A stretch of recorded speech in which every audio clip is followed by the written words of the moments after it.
Miss Lizzie. I don't ever smoke the dizzy, but we can always share some ditties. It's just a cup in time. This song doesn't have to run. Life's all of us, not every moment we can be feeling fine.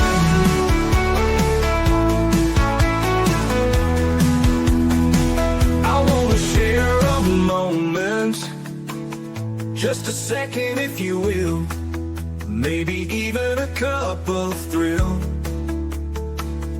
We could share this performance. It's tea time, come sit with me. Well, welcome guys, Miss Liz in the house, and today we have Michele, Torrey in the house. We're going to talk about Fox Creek. We're going to talk about her tea as well, and her tea is tenacious, forgiving, and kind. That is the tea we are serving in the house today.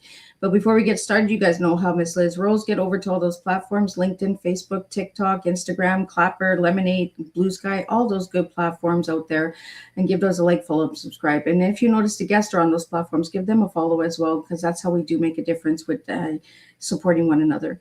Also, jump over to the podcast apps: Podbean, iHeartRadio, Listen Notes, Deezer, Apple Podcasts, Spotify, all those good platforms. And the ones I haven't mentioned, Miss Liz is on those as well. So check those out, give that like and subscribe, and get these tea times out there, because they do make a difference for the guests and for a listening audience that resonate with the stories. Also, jump over to babyboomers.org. Miss Liz has been partnered with them for about 3.5 years, almost 4. If you're looking to be on different podcasts, there's over 50 different podcast shows that are featured on babyboomers.org, and you can pitch your story there as well. And I like always supporting my colleagues out there. If Miss Liz doesn't have the flavor you're enjoying or you're looking for, there's also some other tables over there that you can join. So let's get started with disclaimer and then a beautiful intro, and then we're going to get Michele in here. We're going to spill some tea and have some fun with you guys this afternoon. Disclaimer for Miss Liz's Tea Time live show. Miss Liz's Tea Time is a global platform dedicating to sharing real life stories, diverse perspectives, and meaningful conversations that inspire awareness, healing, and connection. I'm Miss Liz is going live using StreamYard. Before leaving a comment during the live broadcast, please grant StreamYard permission to display your name at StreamYard.com. Please be advised that all the content brought forward during any Tea Time show is presented in good faith. However, discussions may include opinions, beliefs, and perspectives that do not necessarily represent the views of Miss Liz or the Tea Time platform. Information shared by guests is based on their own experiences and is perceived to be accurate at the given time of airing. All guests, viewers, and participants are responsible for using their own good judgment when considering any action or decision that may relate to these discussions. Some episodes may cover sensitive topics, including but not limited to trauma, abuse, grief, mental health, and other emotionally triggering subjects. Listeners' and viewers' discretion is strongly advised. Tea Time with Miss Liz is an open discussion forum designed to offer insight, inspire awareness, and create connection. It is not a substitute for professional, medical, legal, or therapeutical advice. If you require professional support, please seek assistance from qualified professionals or trusted resources in your area. If you have any questions regarding this disclaimer or the content of the discussion, you are welcome to contact me, aka Miss Liz, directly at bookingmissliz@gmail.com or visit my link tree at Miss Liz's Tea Time. By choosing to participate in, comment on, or view these live shows, you acknowledge and accept this disclaimer. Your participation is entirely voluntary. I, Miss Liz, welcomes you to join the conversation with an open heart, and if at any time you feel this platform is not right for you, I respect your wishes and decision and welcome you back whenever you are ready. Tea Time with Miss Liz is serving truth and awareness one cup at a time. Well, welcome to Tea Time with Miss Liz, where every conversation is brewed with purpose, compassion, and the courage to explore the stories that shape who we are. Today, we are honored to welcome M.E. Michele Torrey, award-winning author, educator, humanitarian, and founder of Orphans Africa. Michele's historical novel, Fox Creek, was more than 30 years in the making. Through unforgettable characters and deeply researched storytelling, the novel confronts the devastating reality of slavery, prejudice, privilege, survival, and the lasting human cost of injustice. Her work reminds us that history is not simply a collection of dates and events. It is made of real people, silenced voices, painful choices, and the stories that must be remembered if we hope to build a more compassionate future. Michele's journey extends far beyond the written pages. Through her humanitarian work, teaching, and personal experiences of rebuilding after trauma, she has dedicated her life to creating understanding, encouraging empathy, and reminding others that storytelling carries both power and responsibility. Today we'll explore the 30-year journey behind Fox Creek, researching and writing difficult history, slavery, prejudice, privilege, and survival, the responsibility authors carry when telling historical stories, humanitarian work and the power of compassion, and why remembering the past matters to our future. Michele reminds us that the stories we dare to tell become part of the memory society carries forward. So grab your favorite cup and join us for a meaningful conversation filled with history, humanity, courage, and real life tea, truth, experience, and awareness.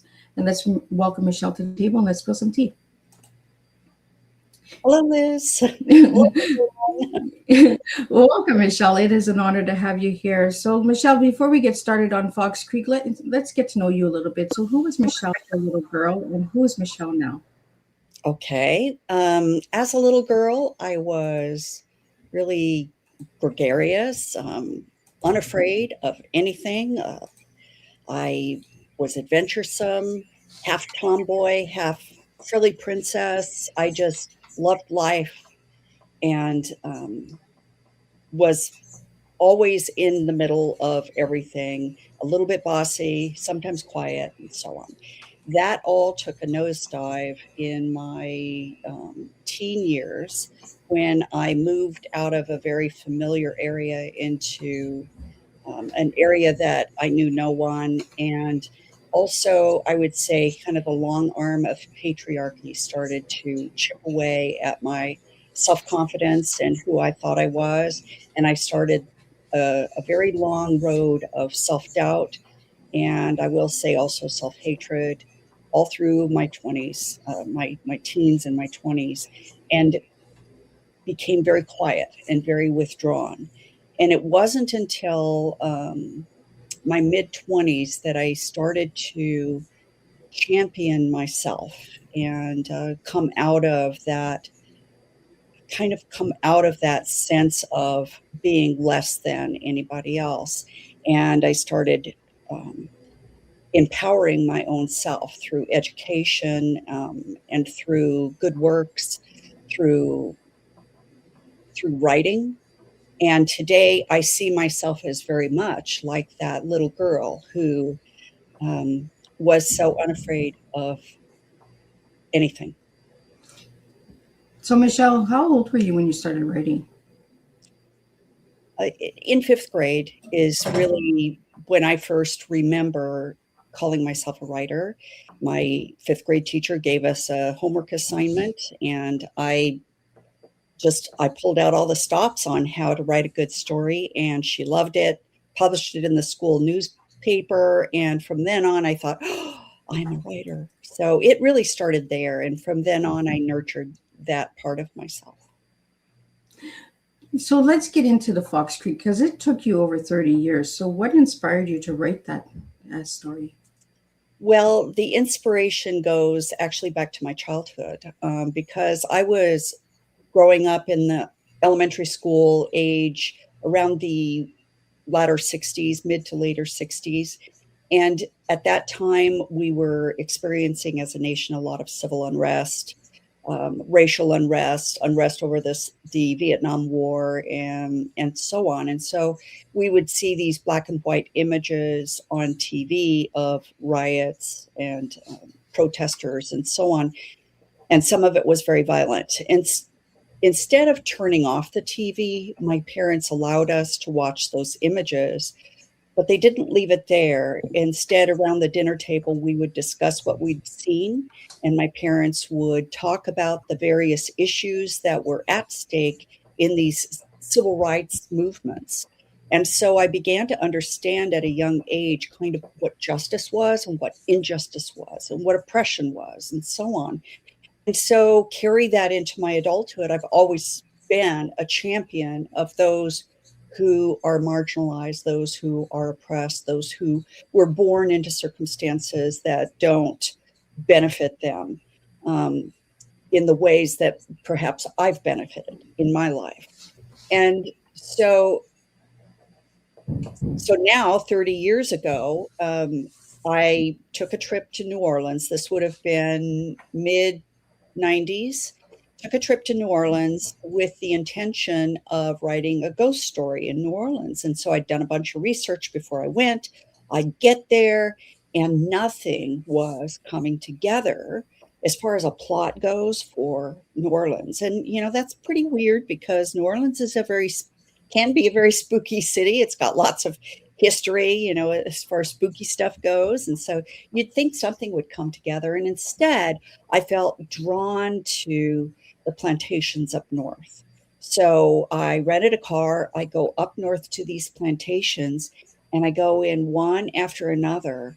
And I was expecting, I'm from the north, so I'm expecting a very balanced history. We're however many 100+ years after the Civil War. I'm expecting a balanced history, that the tour guides are going to give us. And instead, I found it all about the white family, all very curated, whitewashed, if you will, and all about how wonderful life was back then.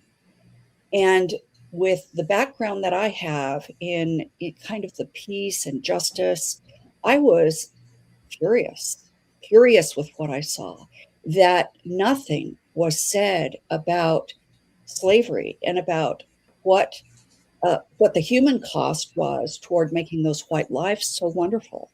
And so I came home on fire, and I knew that was the novel that I was meant to write. And so I began 3 years of research toward writing Fox Creek. In those 3 years of research, Michele, was there something that really surprised you when you found out that you did not hear about? Yes, I think I was expecting slave owners, white slave owners, to be very much like what we see in a lot of fiction and a lot of movies, which is, kind of like the Simon Legrees.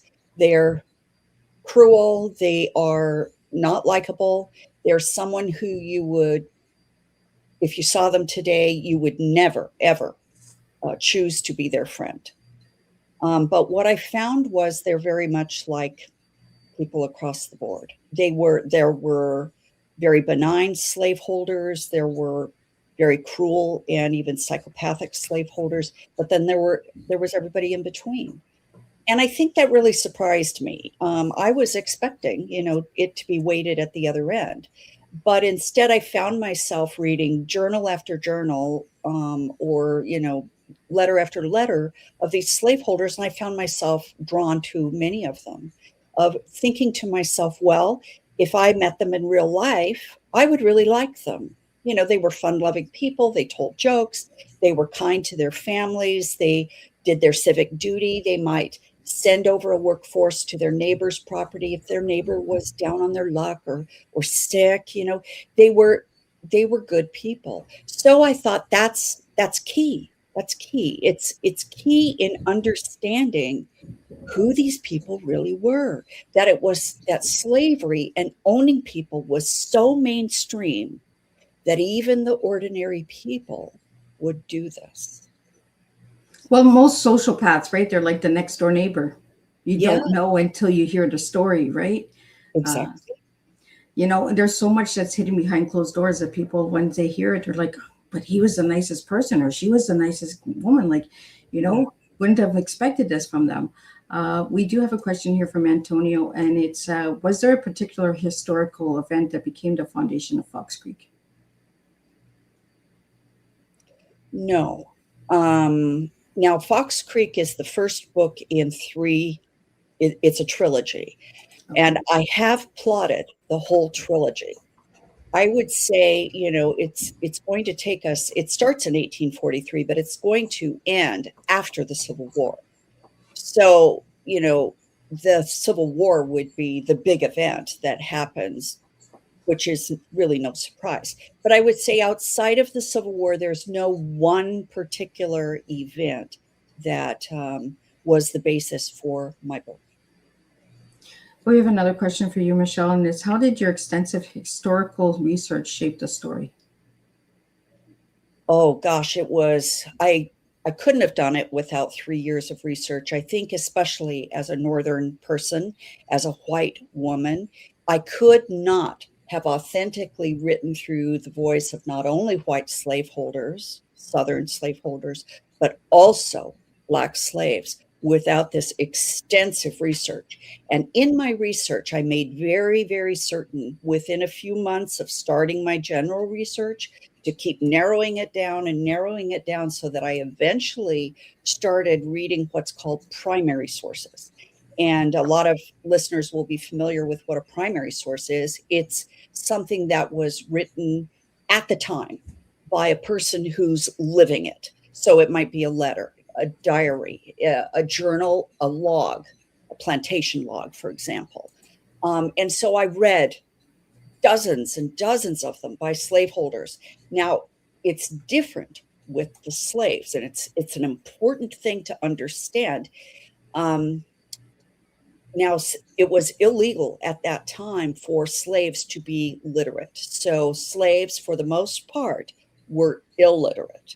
So if you're going to try to find the life of a slave in a primary source, a slave who was born, lived, and died on a plantation, you're really not going to find that because it really doesn't exist. If it does exist, I have never run across it because they weren't allowed to, and it was punishable. It could be punishable by death.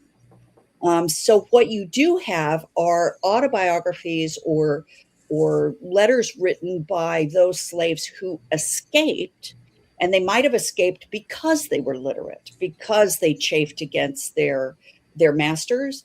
They might have learned how to read and write after they escaped. But what you have to realize is those slaves who had the courage to escape and leave everything that was familiar to them were a particular type of personality and a particular subset of the entire slave system. They were people who had courage beyond what normal people would have, who were willing to die in order to gain their freedom.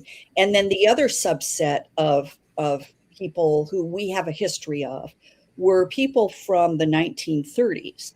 Now, in the 1930s, we still had slaves former slaves who were alive.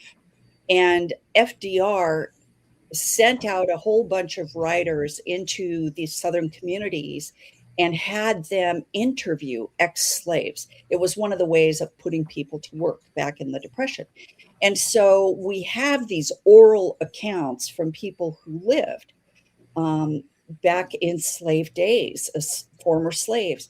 But that's also a particular subset because they were children at the time that they were slaves, or they were very young adults.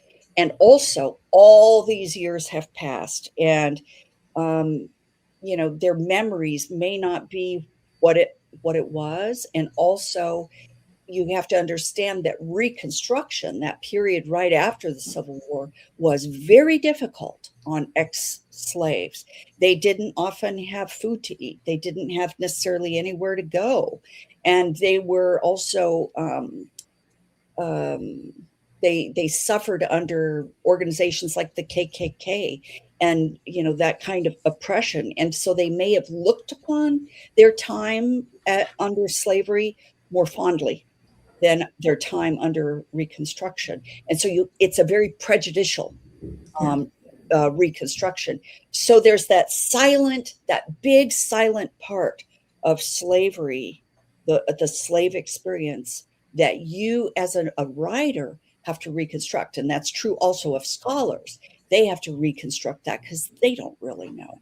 And so, but after 3 years of kind of piecing it all together, you really learn and are able to see between the lines and put it together.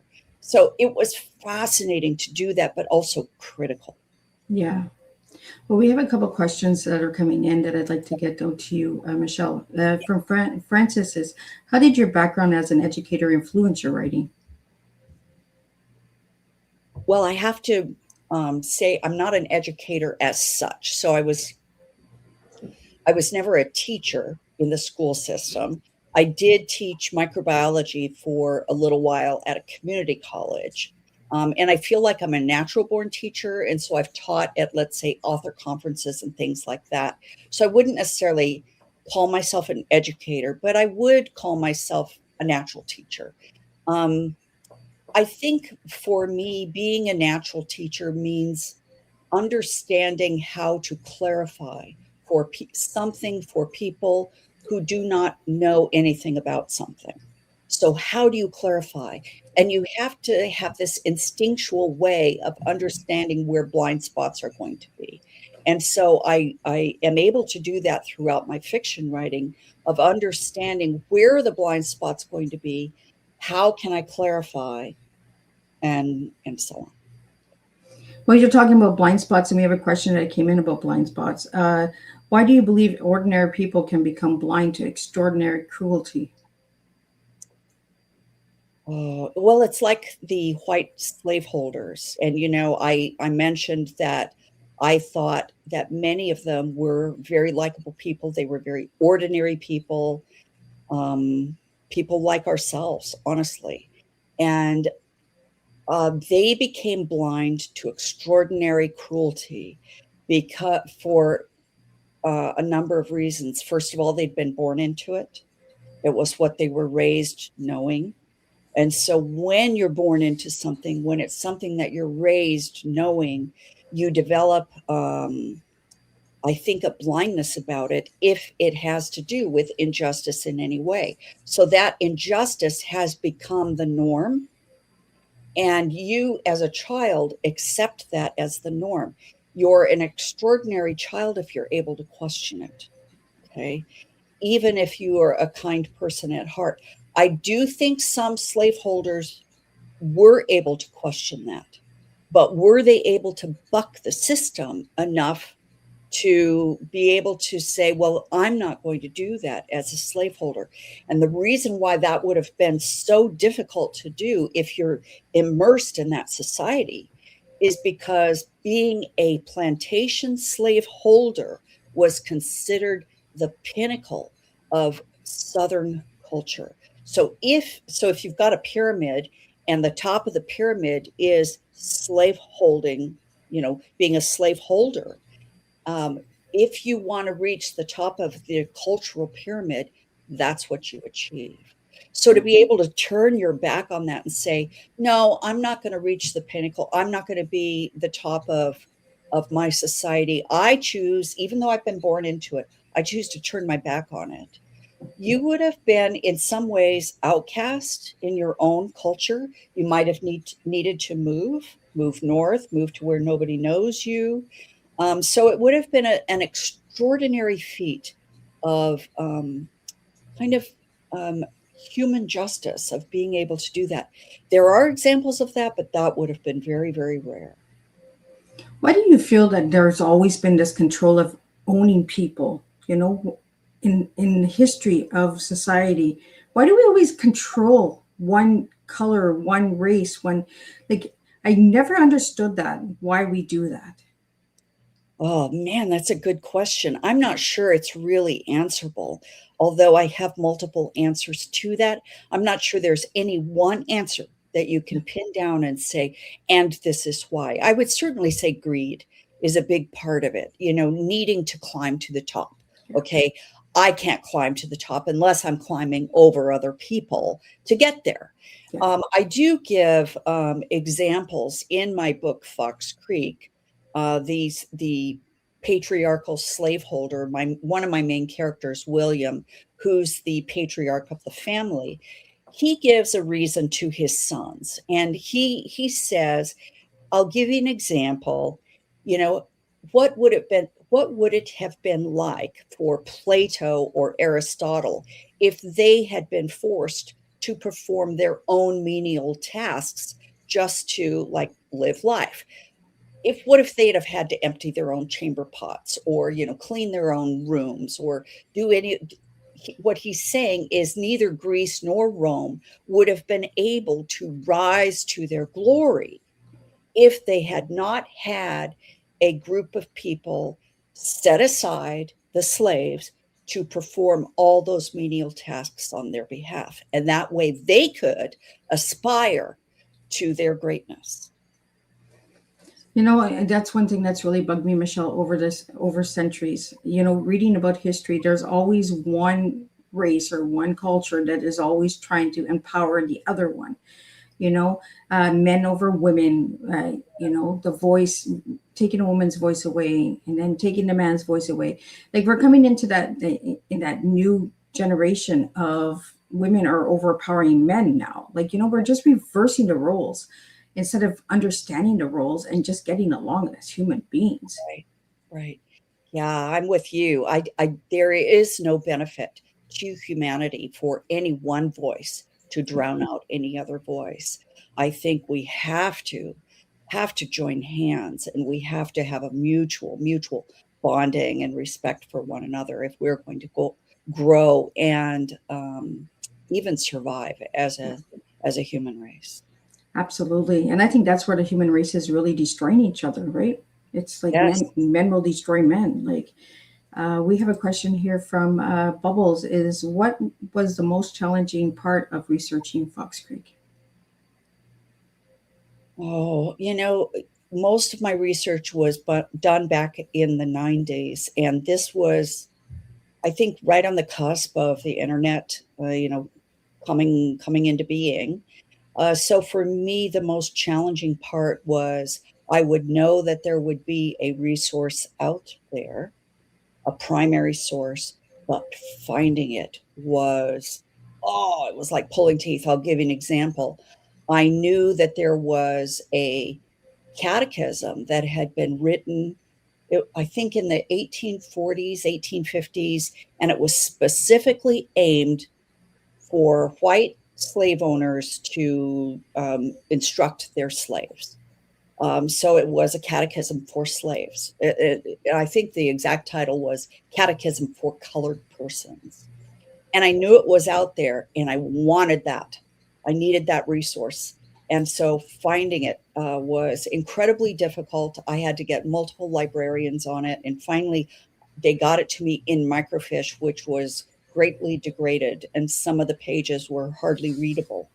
But that was my biggest challenge, was tracking down these primary sources and being able to even read them and transcribe them. That was very difficult. Nowadays, I'd say if I were to search for that, even just that resource nowadays, it's probably easily online.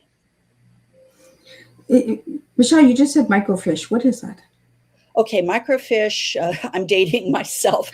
Microfiche would be like I know, and this is why I love having guests. Teach me stuff, right? And my listeners are always like, Miss Liz is going to ask the question, what is it? Yeah. So in the days before digital film, before everything was digitized, we had to take our film to Costco or wherever to have it processed.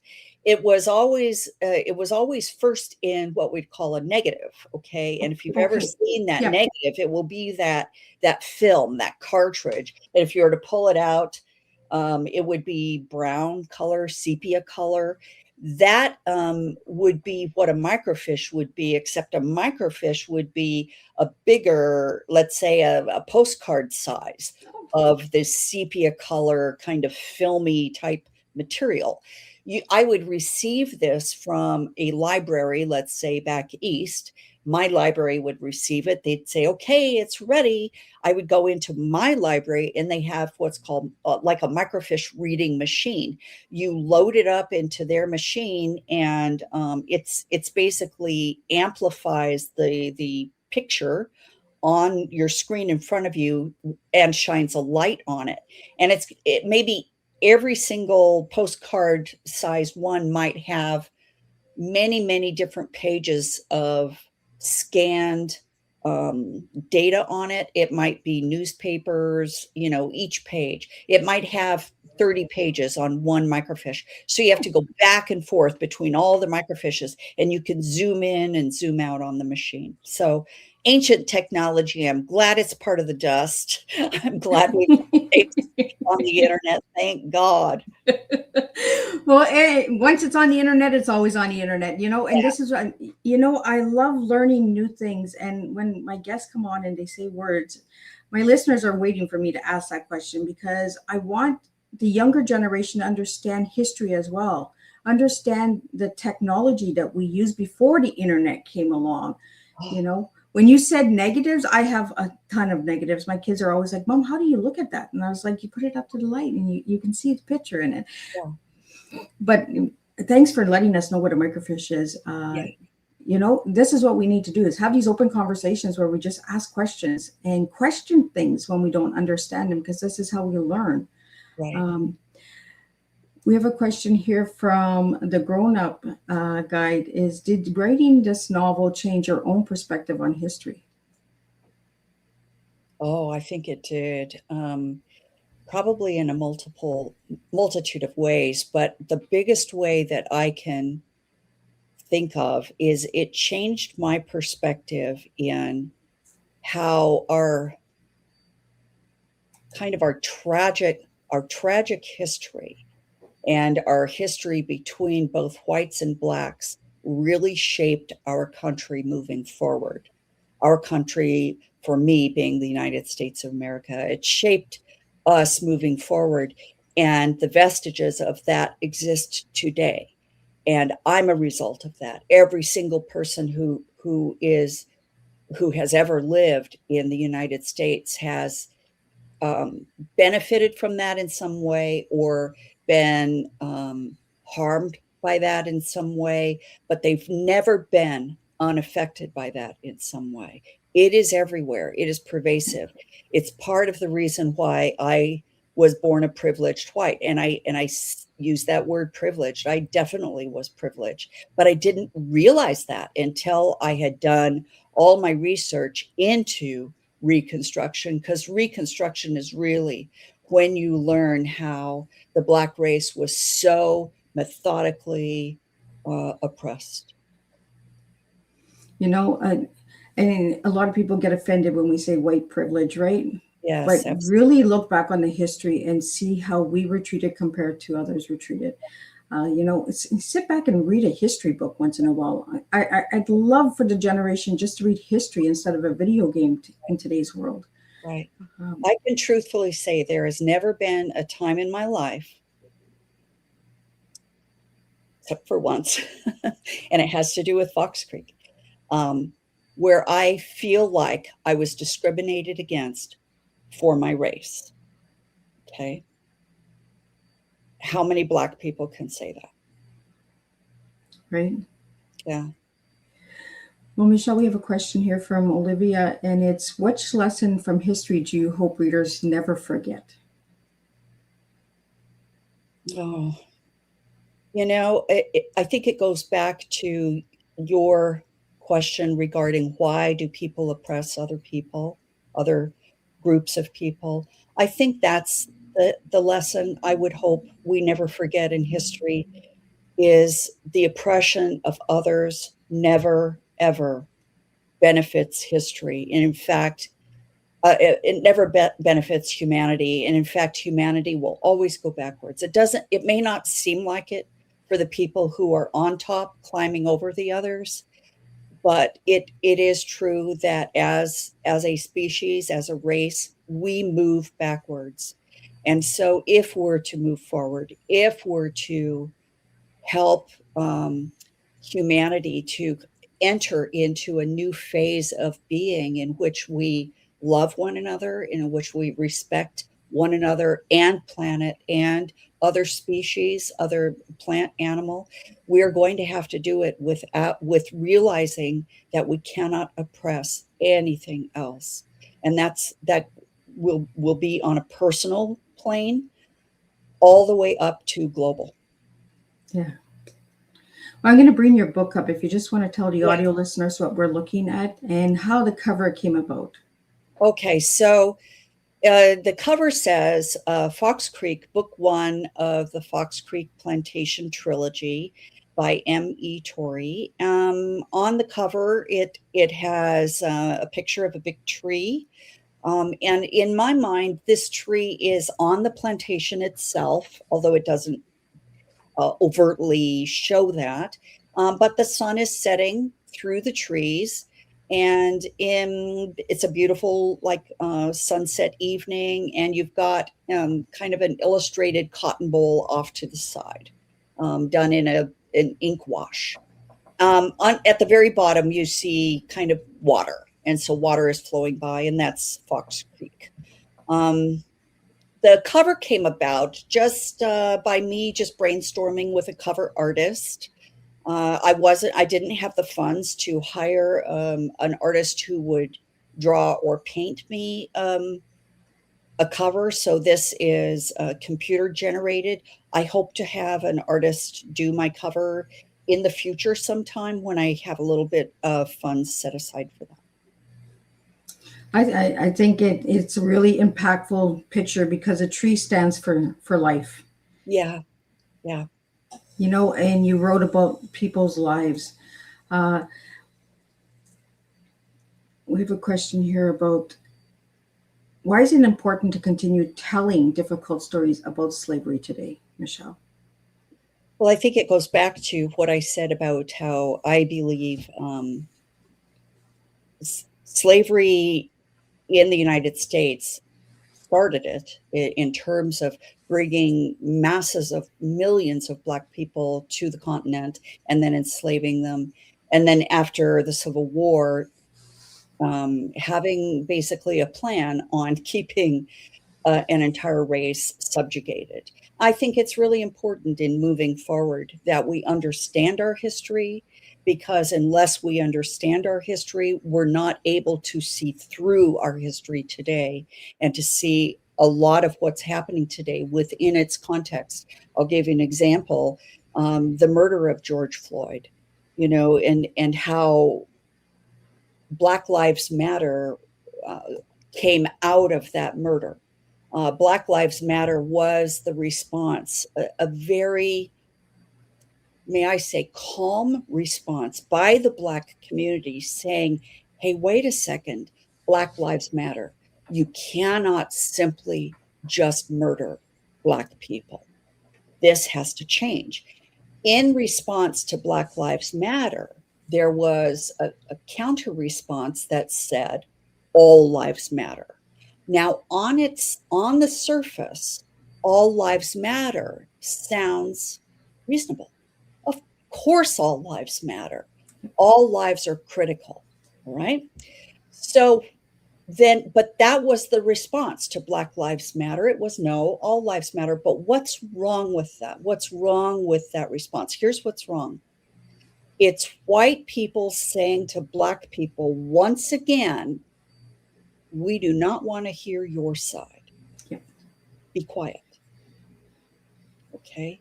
So when we say, all lives matter, that's us saying, no, sit down. We've got this. So that's how, when you know your past of slavery, you understand the past of Reconstruction, you understand how Black stories have historically been suppressed, then you understand why the statement, all lives matter, is wrong. Yeah. In that Absolutely. context. Absolutely. You know, it's like saying, be quiet again. Right, right. You know? Yeah. So if a child were to come to you and say, Daddy, does my life matter? And Daddy says, well, the lives of all my children matter. No, but does my life matter? Well, the lives of all my children matter. What are you really saying to that child? You're saying, you know, go on. Yeah. All my kids matter. You all matter. Like, get out of here. You know, I really appreciate this open conversation with you today, Michele, because, you know, when people came out with that all lives matter, I was just like, oh, here we go again, right? It's trying to silence one race again. Like, can we just stop trying to silence people? It's just like with COVID, right? COVID was the race of the injection, not the injection. It was silencing people who didn't agree, right? The conspiracy and all that, right? It's a repeat. If we don't understand the history, we're going to repeat it, and we're going to even do worse than what we did the first time. Exactly. Amen. Yep. We have a question here. How do you balance historical accuracy with emotional storytelling? Oh, that's a good one. I love historical accuracy, but and it shows in my book. The 3 years of research shows, but I tell writers at writer conferences, research is like this. It's like a mountain. And so you've done your mountain of research, and this is how much you know. It's the whole mountain. But do you put the whole mountain in your book? Hell no. You put all your readers to sleep. You have the ice cap, okay? The ice cap is in your book. And that's the stuff that just makes it feel real. It makes it feel like, oh, we're there, okay? And it feels real. I have my historical accuracy, but I also realize that this is storytelling, okay? So at some point, you have to say, how much historical accuracy do I want versus how much storytelling do I want? And you have to balance that so that it's a story that's impactful. It's a story that means something. So I may fudge here and there, with the emotional side of things to help the higher truth come through. Let's say it that way. Michele, was there a time when you were writing the book where you were just like, this is so heavy, I don't know if I can finish this? Oh, no, I don't think so. I have I think a God-given ability to write about heavy things without becoming destroyed by them. And I'm just thankful for that.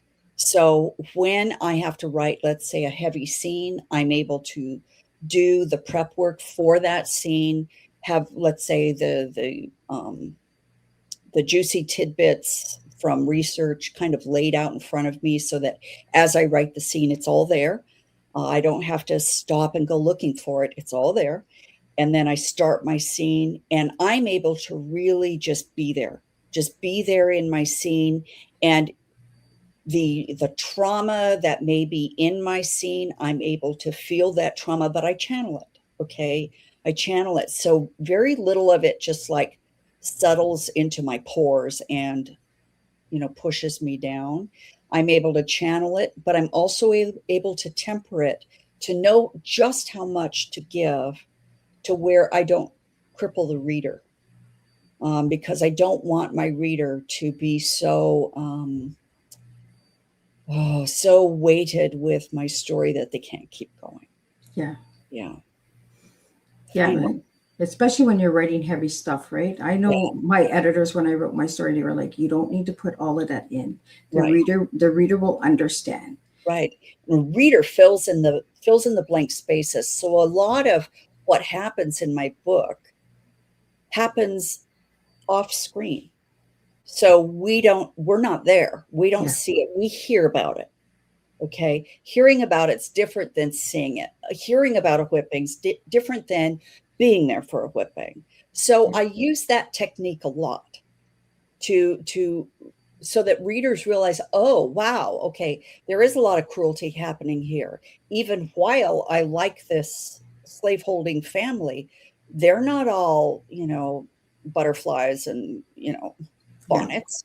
It's, so I use different techniques to help lighten the story, if you will. And then I also intersperse the story with a lot of levity. So a lot of chapters about different subjects that are woven in throughout, through, let's say, the viewpoint of the plantation owner's daughter, who's a teenager. She's concerned about clothes and boys and all that kind of stuff. So we have those moments of levity, and it helps balance out the heavier subjects. So, Michele, you said this is a trilogy, right? So there's 3 books. Yes. So are all 3 books out, or is this the first one? No. I really wanted to release the first book to find out how it would be received both by critics and by readers, because I'm white and I'm writing through main characters who are Black. And I wanted to know if that would be accepted. And it has been for the most part. I am deeply into writing book 2. And like I said, all of them are plotted. Well, we have a question here about Orphan Africa. Yeah. Has your work with Orphan Africa influenced the way you tell stories? I'm not sure that it has, other than it's made me hyper aware of marginalized communities. My work in Orphans Africa, we work in Tanzania specifically, and in multiple locations that are off the grid. I mean, so far off the grid, it's not even funny, to where, it may as well be 200 years ago when we first started working there. Now these places have electricity and running water, but when we first started working there, 2007, it may as well be 200 years ago.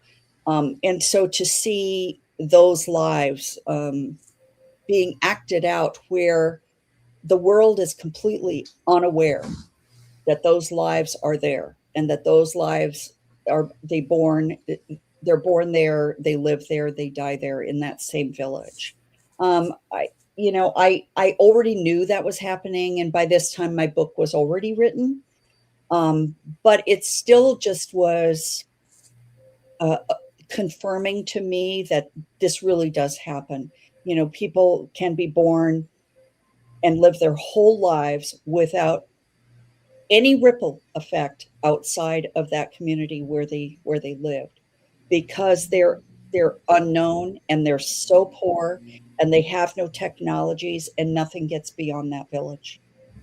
And they also have no transportation, and all it is footpaths. So literally people have been no farther away from their village than where they can walk in half a day, because then you have to return.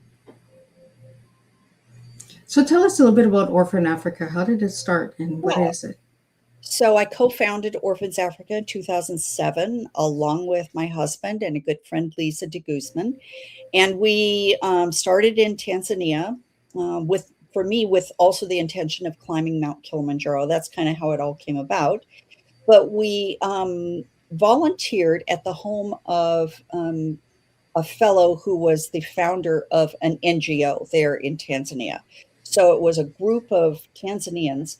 And my purpose in going to stay with him was I knew they needed help, and they had reached out on the internet asking for help. My purpose in going there was to find out who they were they trustworthy, what was their purpose, their mission, what kind of work did they do? And what I learned going there was that they were, first of all, exceedingly poor. They hardly had enough, for dinner, and for charcoal to cook the dinner on. But at the same time, he and the people who belonged to his NGO were committed to building schools for orphans in Tanzania. So we went to go visit one of those schools, and it was just cinder block with sand floors. One of them had no roof. There was one set of textbooks for 120 students, one toilet, one bucket of water. So they were trying to make this happen with nothing. We watched them for a couple of weeks, and we came home and we decided, the three of us, that we could help them. So we founded Orphans Africa. It's a 501c3 here in the United States, so a nonprofit organization. And we've been going now almost 20 years, and we still work with that NGO. So what we do is we're the fundraising arm. We send them funds. They build schools. And so to date, we have 6 schools on 5 campuses. We have 3 nursery schools, a primary school, a high school, and a vocational technical college. We've educated thousands of children. Some of the children have gone on to become doctors, lawyers, teachers, secretaries, business owners. Some of them have come back to teach at our own high schools and so on. And they get some of the best educations that's available in Tanzania. And we're really, really proud of what we've done. Well, I really want to thank you, Michele, for helping. It's when you see something with your own eyes, you can make that difference by just saying, you know what, I can find a way to make this work. Yes. Yeah. And we're just ordinary people. None of us are made of money. Well, that's usually where the change comes from, right? Is the, Yeah, the everyday person that just says, you know what, I don't like what I'm seeing. I want to make a change. Exactly. We sometimes look at the big names, right? The celebrities and the influencers and all that, but there are people too they have their stories too. And sometimes they get blinded. They get that blind glass on, and then they forget about humanity. And sometimes they need that wake up call too. A lot of celebrities will lose their jobs, lose their life, and then they'll say, "Oh, this is what real life is." Uh-huh. I think we all need that wake up call from time to time where we just say, this is not right. Let's make a change. Yeah, Um, absolutely. and that's all I want to do with Tea Time is I just want to make a change by educating people that there are incredible people out there like yourself, Michele, who are making a difference because you've seen something you didn't agree with. Right. In Tanzania, it's they've an entire generation of people has been wiped out by AIDS and tuberculosis, cholera, malaria, and I mean, just about every disease on the planet is present there because their healthcare system is so, they just don't have enough to go around. And so like in this particular village, when we first arrived there, there was one stream for their drinking source and they never filtered their water. So they had, diarrhea all the time and they were suffering with intestinal parasites and, you name it. And, it was just awful. And to be able to provide clean water for them, we have deep water wells and to be able to provide health insurance for all of our children and all of our teachers and administrators. It's been literally life-changing. And so in Tanzania, because that whole generation is basically their parents have been wiped out, they're 1 out of every 11 people in Tanzania is an orphan. And the median age in Tanzania is 18 because of all this death. So you can imagine with such a surplus of orphans and such a young population, there's too many orphans. The people who are already so poor, just can't take in any more orphans. I know grandparents who were in their 90s still going out to hoe their fields because if they didn't have food. And they're looking after 10 grandchildren who have no parents. All 10 of the grandparents' children have passed away from AIDS and all that.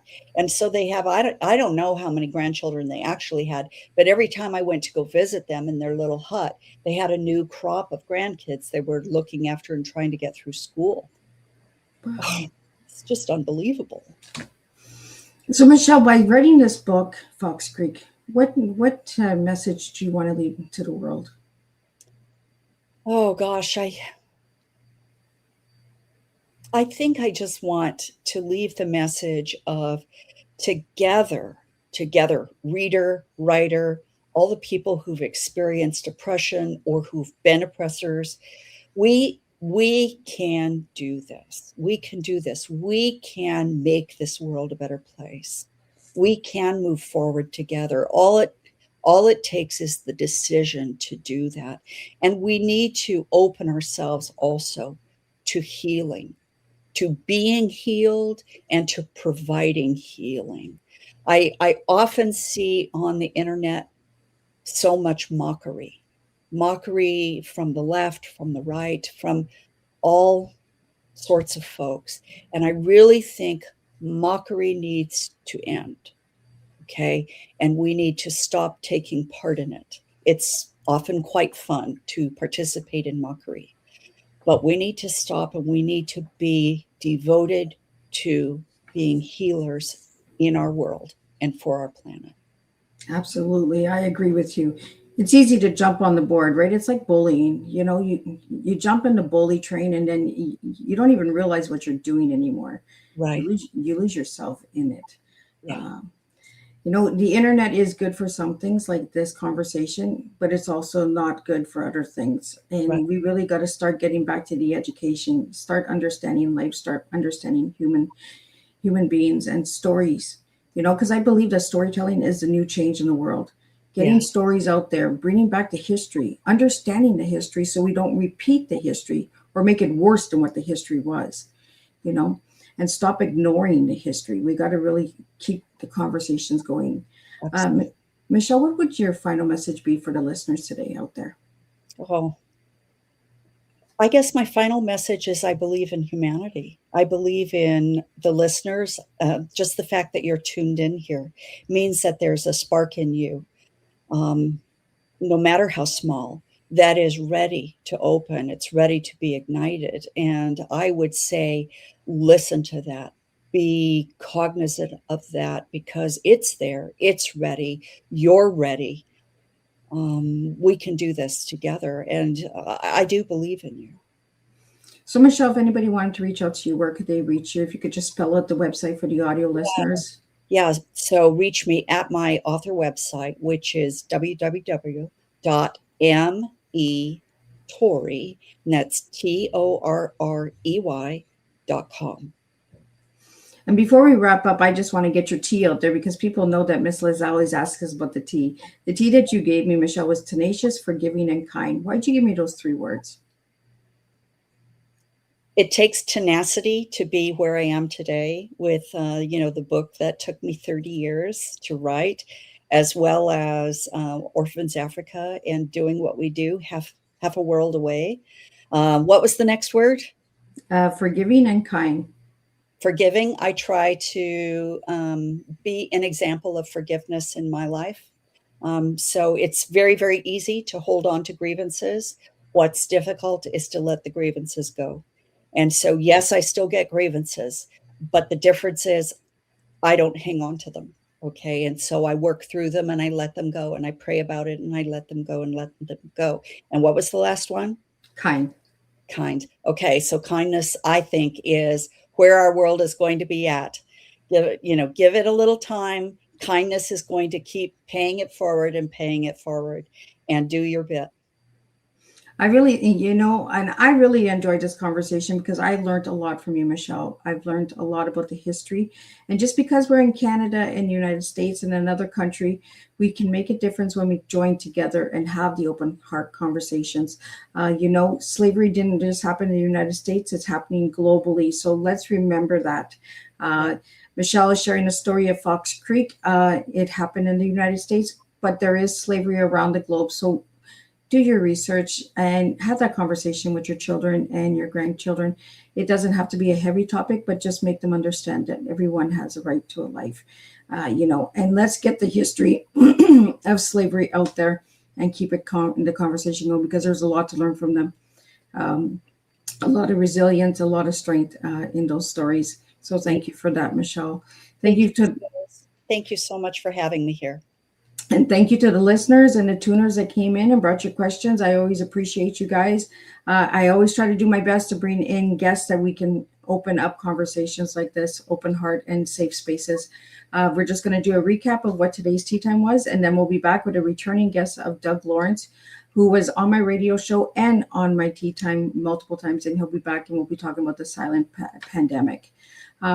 What a powerful and deeply meaningful conversation we've shared today. Michele, thank you for bringing your wisdom, compassion, research, and humanity to the tea time table. Today's conversation reminded us that history cannot be understood through facts alone.